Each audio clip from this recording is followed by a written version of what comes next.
Good morning. मी Sharad Bhosale, Karmaveer science academy Baramati. आपण March 2024 चा क्वेश्चन पेपर सोडवण्यासाठी घेतलेला आहे. परीक्षेच्या दृष्टीनं क्वेश्चन पेपरचे स्वरूप आपल्या लक्षात यावं आणि माझ्या प्रिय विद्यार्थी मित्रांना परीक्षेचं दडपण राहू नये या उद्दिष्टाने आपण हा क्वेश्चन पेपर सोडवत आहे. या चॅप्टर मध्ये पहिला जो सेक्शन आहे ए तो एमसीक्यू रिलेटेड आहे आणि याच्यातला इन जनरल पहिला एमसीक्यू हा लॉजिक या चॅप्टर वरती असतो. आता इथे विचारलेलं आहे the dual of the statement T or P or Q.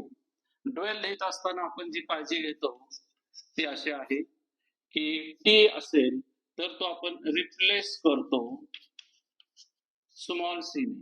T म्हणजे टोटॉलॉजी आणि स्मॉल सी म्हणजे कॉन्ट्राडिक्शन. किंवा इथे असा कॅपिटल टी असेल तर तो रिप्लेस केला जाईल कॅपिटल एफ ने.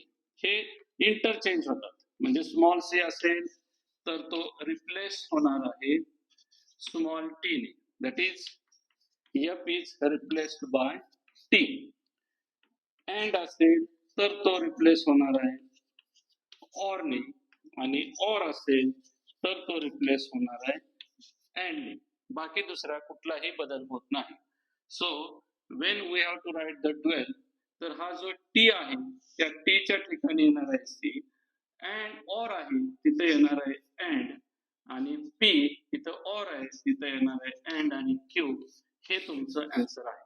मग ते तुम्हाला कुठं पाहायला मिळतंय तर and C and P and Q B हे तुमचं आन्सर आहे. Okay, finish. फर्स्ट एमसीक्यूज आपल्या इथं झालेलं आहे. We start the second. Okay, all of my dear student, second MCQ. The principal solution of the equation cos theta is equal to 1/2. आता principal solution जे आहे ते प्रिन्सिपल थीटा हे principal solution असेल तर या थीटाची व्हॅल्यू 0 पेक्षा मोठी किंवा तेवढी पण लेस दॅन 2 पाय अर्थात 0 degree less than or equal to theta less than 360 degree असे असते. हे आधी आपल्याला माहिती असलं पाहिजे. आता इथं हे जे सगळे काय आन्सर्स दिलेले आहेत ते आपण पाहिल्यानंतर आपल्या असं लक्षात येईल की cos थीटा 1/2 असा कुठला अँगल आहे फर्स्ट प्रिन्सिपल सोल्युशन की जिथे cos थीटाची किंमत 1/2 मिळते. तर आपल्याला माहिती आहे cos π/3 इज इक्वल टू 1/2. म्हणजे π/3 हे फर्स्ट अँगल आपला असला पाहिजे. तो कुठे दिलाय तुम्हाला π/3 हे सगळं बघितलं तर तुम्हाला π/3 त्या दोन ठिकाणी दिलेला आहे बी मध्ये आणि डी मध्ये. म्हणजे आपला आन्सर सी असू शकत नाही, आपला आन्सर ए असू शकत नाही. आता या दोन्ही पैकी एक आन्सर असणार आहे. आणि परत आपल्याला माहिती आहे की कॉस पॉझिटिव्ह पहिल्या क्वाड्रंट मध्ये आणि फोर्थ क्वाड्रंट मध्ये असतो. म्हणजे cos 2π minus theta is equal to cos theta. मग हा जो थीटा आहे तो थीटा तुम्हाला π/3 मिळालेला आहे. म्हणजे cos 2π minus π/3 is equal to cos π/3 is equal to 1/2. आता याचं कॅल्क्युलेशन तुम्हाला करायचं आहे आणि हे कॅल्क्युलेशन केल्यानंतर मिळेल cos 2/3 म्हणजे 6π मायनस π/3 म्हणजेच cos 5π/3 is equal to cos π/3 is equal to 1/2. त्यातलं एक प्रिन्सिपल अँगल आपल्याला मिळालेला आहे आणि दुसरा आहे तो 5π/3 म्हणजे आपलं आन्सर बी आहे हे फिक्स झालेलं आहे. थोडक्यात अलाइड अँगल्स तुम्हाला माहिती असले पाहिजे. ट्रिगोनोमेट्री फॉर्म्युले परफेक्ट असणं गरजेचं आहे. Okay, then next problem. Okay, alpha beta gamma are direction angles of a line. Alpha beta gamma are direction angles of a line. Then and alpha is equal to 60 degree, beta is equal to 45 degree, gamma is equal to what? आता जर alpha beta gamma हे direction angles असतील तर आपल्याला माहिती आहे cos alpha, cos beta आणि cos gamma हे डायरेक्शन कोसाइन्स असतात आणि जर हे डायरेक्शन कोसाइन्स असतील तर तिथं एक इम्पॉर्टंट रिलेशन आहे, cos square alpha plus cos square beta plus cos square gamma is equal to 1. So your given alpha, alpha हा 60 डिग्रीचा दिलेला आहे. So cos square 60 degree plus cos square 45 degree plus cos square gamma is equal to 1. So cos square 60, cos 60 ची value आहे 1/2. So you get 1/2 square, cos 45 आहे 1/√2 square plus cos square gamma is equal to 1.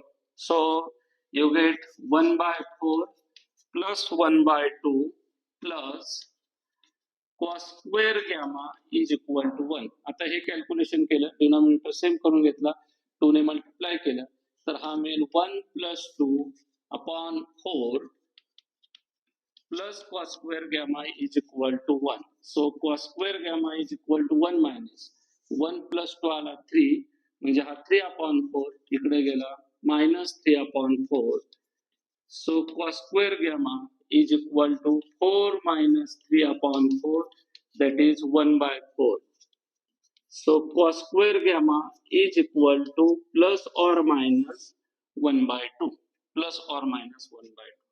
आता मग cos gamma बरं का, cos gamma is equal to plus or minus 1/2. मग 1/2 म्हणजे कुठला अँगल आहे, तर 1/2 म्हणजे आहे 60 डिग्री. तर आता 60 डिग्री आन्सर तुम्हाला किती ठिकाणी पाहायला मिळते, ह्या बी मध्ये एक पाहायला मिळते आणि डी मध्ये एक पाहायला मिळते. मग आपण म्हटलं की बी किंवा डी पैकी एक आन्सर असणार आहे.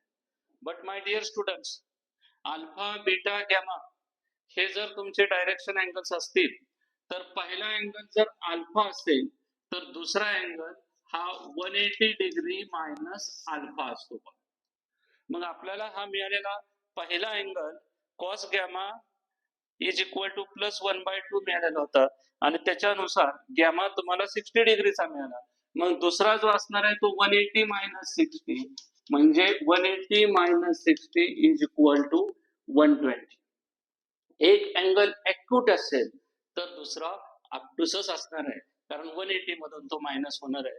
So clearly answer D is correct, 60 degree or 120 degree. Okay, done. तिसरा एमसीक्यू आपला झालेला आहे. We start the next one. The perpendicular distance of plane, this plane from the origin is, म्हणजे आपल्याला vector equation of the plane in the normal form हे माहिती पाहिजे. पण तुम्ही लाईन आणि प्लेनचे स्टँडर्ड इक्वेशन करा पहा, तुम्हाला 100% तो चॅप्टर समजेल आणि आउट ऑफ मार्क्स मिळतील पहा. फार छोटे 2 चॅप्टर्स आहेत, मार्क्स चांगले आहेत. The vector equation of the plane in the normal form तो आहे r bar dot n cap is equal to p. म्हणजे इथं दिलेलं इक्वेशन आहे r बार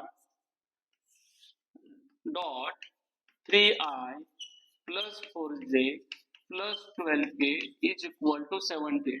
एल हा एन बार आहे, म्हणजे हा आहे R bar dot N bar is equal to D. आता हा एन बार आहे तो एन कॅप मध्ये एक्सप्रेस करायचा आहे, म्हणजे इथं याच्या मॅग्निट्यूडने डिवाइड करायचं.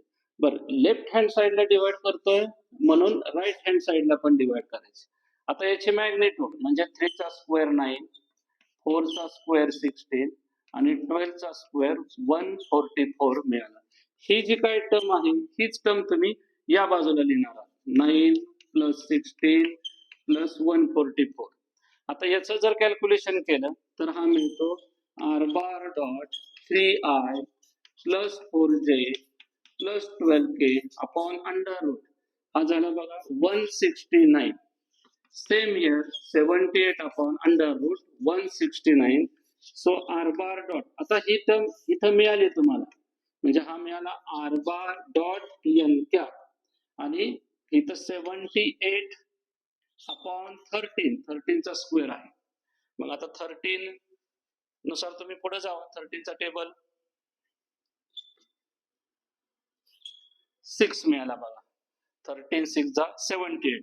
म्हणजे थोडक्यात हा जो पी आहे तो पी तुम्हाला इथला पी हा 6 मिळालेला आहे. म्हणजे कुठं दिलेलं आहे तुम्हाला 6 C. C is a correct answer. R bar dot N cap is equal to P हे तुम्हाला प्लेनचे इक्वेशन नॉर्मल फॉर्म मध्ये माहिती असणं गरजेचं आहे. Okay okay. If integration from minus pi by 4 to plus pi by 4 x cube sin raised to power 4x dx is equal to k, then what is the value of k? Note very carefully for the even function and odd function. Even function म्हणजे असं function की f of minus x is equal to f of x आला, that is called as a even function. f of x is equal to x square, x च्या ठिकाणी minus x ठेवला, minus x चा square, x square मिळाला, even function. cos x असेल, this is also even function because cos minus x is equal to cos x. odd function म्हणजे f of minus x is equal to minus f of x मिळतो. f of x is equal to x cube असेल, f of minus x चा cube तुम्हाला मिळाला minus x cube किंवा sin minus x तो तुम्हाला मिळतो minus sin x. म्हणजे जर f of x is equal to sin x असेल तर ते ऑड फंक्शन आहे. आता हा बेसिक आहे आणि डेफिनेट इंटेग्रल मध्ये आपल्याला माहिती आहे minus a to a f of x dx is equal to 2 times 0 to a f of x dx जर हा f even असेल तर, आणि integration from minus a to a f of x dx is equal to 0 जर हा f odd असेल तर. आता आपल्या लक्षात येईल की इथं जी टर्म तुम्हाला मिळालेली आहे x क्यूब, इथं x क्यूब मध्ये हे जे फंक्शन आहे हे फंक्शन ऑड फंक्शन आहे. साइन एक्स हे जे फंक्शन आहे हे ऑड आहे पण त्याची पॉवर 4 आहे म्हणून हे टोटली तुम्हाला इवन फंक्शन पाहायला मिळणार आहे. म्हणजे एक ऑड फंक्शन आहे आणि दुसरं दिलेलं इवन फंक्शन आहे. याचा अर्थ हे टोटली जे फंक्शन तुम्हाला पाहायला मिळणार आहे हे टोटली फंक्शन तुम्हाला ऑड पाहायला मिळणार आहे. आणि limit minus A to A minus pi by 4 to plus pi by 4 असं पाहायला मिळतंय. म्हणजे अंडर दिस रूल्स याचं जे इंटेग्रेशन मिळणार आहे ते इंटेग्रेशन तुम्हाला 0 मिळणार आहे. म्हणजेच के ची व्हॅल्यू तुमची 0 असेल आणि ते आन्सर तुम्हाला तिथं दिलेला आहे तो पर्याय डी आहे. डी मध्ये त्यांनी 0 आन्सर दिलेला आहे. ओके ठीक आहे. Okay MCQ number 6. The integrating factor of linear differential equation x dy by dx plus 2y is equal to x square log x. Now note linear differential equation is in the form dy by dx plus py is equal to q. Linear differential equation हे या form मध्ये असतं where this p and q are constants or function of x or functions of x. जर या form मध्ये linear differential equation असेल तर त्याचा इंटिग्रेटिंग फॅक्टर असतो. Integrating factor is equal to e raised to power p dx. Note very carefully. आता हे दिलेलं जे इक्वेशन आहे ते तुम्हाला या फॉर्म मध्ये एक्सप्रेस करावं लागेल. So here x dy by dx plus 2y is equal to x square log x. हे x ने आपण डिवाइड करू. So you gate dy by dx plus 2 upon xy. इथला एक x कॅन्सल होईल आणि हा मिळेल x log x. ज्यावेळेस तुम्ही हे इक्वेशन याच्या बरोबर कंपेअर करता dy by dx plus py is equal to q, तर हा जो p मिळणार आहे तो p आहे 2 upon x. this p is 2 upon x. so integrating factor is equal to e raised to power 2 upon x dx. so you take its integration, you get e raised to power 2 log x. म्हणजेच हा मिळाला e raised to log x square. but e raised to log याचा base e आहे So finally you get as x square because e raised to log bracket इथं समजा तिथे x असेल तर तुम्हाला एक शिल्लक राहतो तो जो आहे तो इथं दिलेला हा x स्क्वेअर आहे. So your answer C is correct answer. Okay, done. Do very important problem. Okay, next problem. The mean and variance of binomial distribution are 18 and 12 respectively. Then the value of n is, he n ची value तुम्हाला दिलेली आहे. X follows binomial distribution with parameter np. We know that mean is nothing but expected value which is equal to np. np is equal to 18. Variance is equal to npq which is equal to 12. आता इथे हा np जो आहे तो np हा तुम्हाला 18 मिळालेला आहे. डायरेक्ट इथं तुम्ही np च्या ठिकाणी 18 ठेवा. So you get this implies 18q is equal to 12. Therefore q is equal to 12 upon 18. So this q is equal to 6 to the 6 3 the.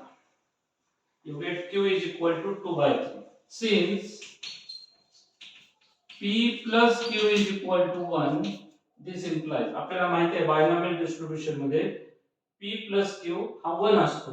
So you get p plus 2 by 3 is equal to 1. This implies p is equal to 1 minus 2 by 3. So this is 3 minus 2 upon 3 which is equal to 1 by 3. म्हणजे ही p ची value तुम्हाला 1 by 3 मिळाली आणि इथे q ची value तुमची 2 by 3 आहे. आता या मीन वरून मीन np is equal to 18 आहे. np is equal to 18. But what is p is equal to? P is equal to 1 by 3. So n 1 by 3 is equal to 18. This implies n is equal to 18 3s are. So n is equal to 54. B is your correct answer. Okay. अशा रीतीने section A मधले आपले MCQs सगळे झालेले आहेत. फार चांगले MCQs विचारलेले आहेत. एमसीक्यू तुम्ही यावेळेस करू शकता ज्यावेळेस तुम्हाला ते चॅप्टरचं पूर्ण नॉलेज आहे ते पहा. मुळात सेक्शन ए हा त्याच्यासाठीच आहे. आता जो सेक्शन ए मधला सेकंड क्वेश्चन आपण पाहणार आहे ते पण 1 मार्क्सचे प्रॉब्लेम आहेत बघा. त्याच्यामध्ये पण तुम्हाला आन्सर क्लिक झालं पाहिजे हा उद्देश आहे. फार चांगले आहे. Just we start it. Now section A madla question number 2. Write the compound statement. Nagpur is in Maharashtra and Chennai is in Tamil Nadu. Symbolically, let P denote first statement, Q denote second statement. That is Nagpur is in Maharashtra. In Maharashtra. And second Q, Chennai is in Tamil Nadu. So symbolic form. Symbolic form. And आहे and आणि and जर असेल तर हा मिळणार आहे simply P and Q या form मध्ये. एवढंच लिहायचंय बघा. बाकी जास्त काही लिहायचं नाहीये. Okay. Take the second one. If the vectors 2i minus 3j plus 4k and pi plus 6j minus 8k are collinear, then find the value of p.